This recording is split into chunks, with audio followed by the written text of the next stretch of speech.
আমি কিছুদিন আগে একটা ভিডিও দেখেছিলাম। এক আপু তার হাজবেন্ডকে মক্কা শরীফের সামনে জিজ্ঞেস করতেছিল যে তুমি আমাকে একটা কথা দিবা। কথাটা যখন তার হাজবেন্ডকে বলে, তার হাজবেন্ড তার দিকে তাকায় থাকে।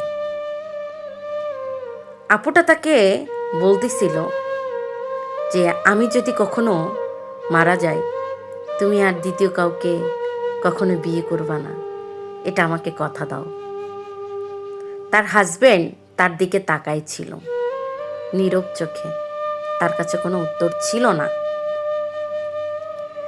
কিন্তু একটা জিনিস ভেবে দেখেন, একটা নারী কতটা ভালোবাসলে আর একটা নারীর মধ্যে কতটুকু ভালোবাসা থাকলে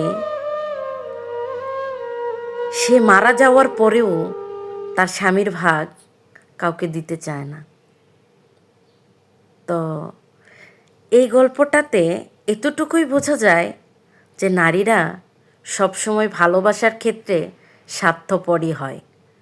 কারণ সে মারা যাবে, তারপরেও তার স্বামীর ভাগ কাউকে দিতে চায় না। কি অদ্ভুত ভালোবাসা তার স্বামীর প্রতি।